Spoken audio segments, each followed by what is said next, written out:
ભારતના વિભાજનની કરુણ હકીકતો, બલિદાનોની સ્મૃતિ અને ખાસ કરીને યુવા પેઢીમાં રાષ્ટ્રચેતના જગાડવાના ઉદ્દેશ્યથી ગાંધીધામ ખાતે વિભાજન વિભીષિકા સ્મૃતિ દિવસ નિમિત્તે વિશેષ સ્મૃતિ કાર્યક્રમ યોજાયો હતો.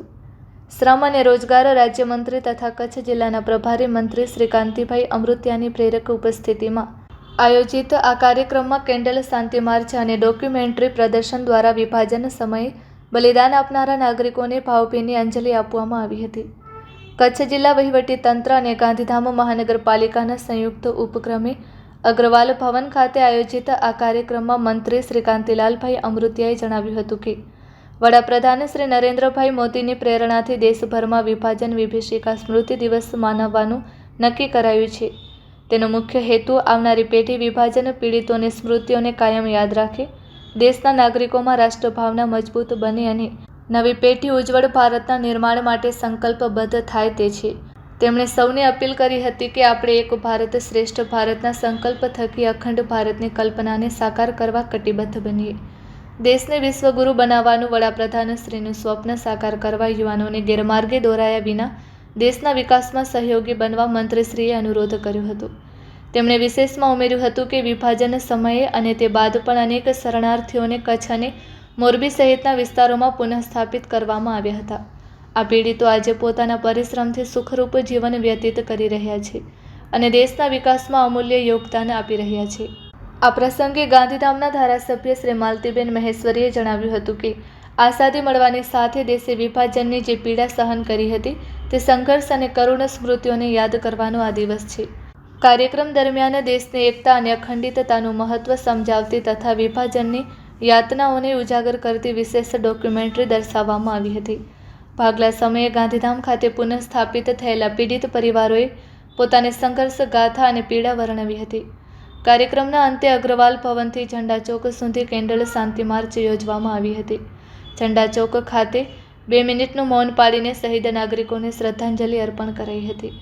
આ સ્મૃતિ કાર્યક્રમમાં કચ્છના સાંસદ શ્રી વિનોદભાઈ ચાવડા, જિલ્લા પંચાયતના પ્રમુખ શ્રી પ્રભાબેન હુણ, ગાંધીધામના મેયર શ્રી દિવ્યાબેન નાથાણી તેમજ કચ્છ કલેક્ટર શ્રી અનિલ રાણાવસિયા, પૂર્વ કચ્છ જિલ્લા પોલીસ અધિક્ષક શ્રી સાગર બાગમાર, મ્યુનિસિપલ કમિશનર શ્રી બીડી દેવેરા તેમજ અગ્રણી શ્રી દેવજીભાઈ વરચંદ, પૂર્વ ધારાસભ્ય શ્રી રમેશભાઈ મહેશ્વરી, ધવલભાઈ આચાર્ય, ભીમજીભાઈ જોધાણી અને હિતેશભાઈ ખંડોર સહિત વહીવટી તંત્રના અધિકારીઓ, પદાધિકારીઓ અને બહોળી સંખ્યામાં નગરજનો ઉપસ્થિત રહ્યા હતા.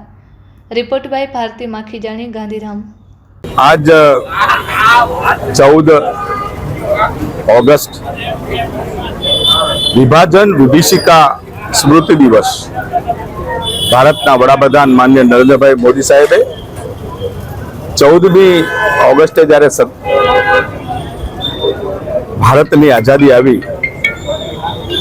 અને પાકિસ્તાન અલગ થયું ત્યારે એ જે ઘટનાઓ ઘટી એ ઘટનાઓના માધ્યમથી આઝાદીમાં અનેક બલિદાનો થયા છે અને બલિદાનોના શહીદોને યાદ કરીને હવે પછી કોઈ આવી તાકાત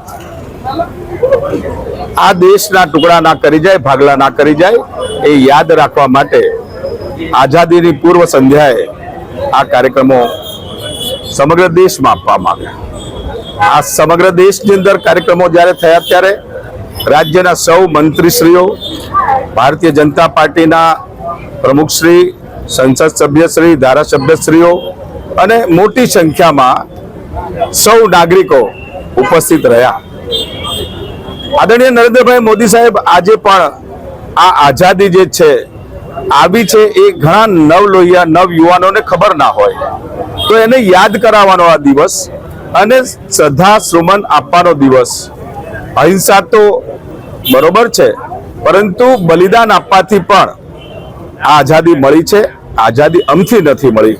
એને ટકાવી રાખવા માટે, રાષ્ટ્ર ચેતના જાગૃત કરવા માટે આદરણીય યુગ પુરુષ કહીશ, વિશ્વ માર્ગદર્શક અને ચોક્કસથી વિકાસ પુરુષ એવા નરેન્દ્રભાઈ મોદી સાહેબનું આ વિઝન કે તેમણે સંસદમાં 2021માં આ ઠરાવ પસાર કરીને 14 ઓગસ્ટ એ વિભાજન વિભીષિકા સ્મૃતિ દિવસ તરીકે ઉજવ્યો. આજે એનું કચ્છ ખાતે ખૂબ સરસ આયોજન થયું. અગ્રવાલ સમાજના ખૂબ મોટા હોલની અંદર ખચોખચ પબ્લિકની વચ્ચે આ કાર્યક્રમમાં સૌ બલિદાનીઓને શ્રદ્ધાંજલિ આપી. અહીંયા વિસ્થાપિત એવા એસએનસીના જે સંસ્થા ચાલે છે એના લોકો પણ ઉપસ્થિત રહ્યા અને તેમણે તેમની વેદનાઓ વ્યક્ત કરી.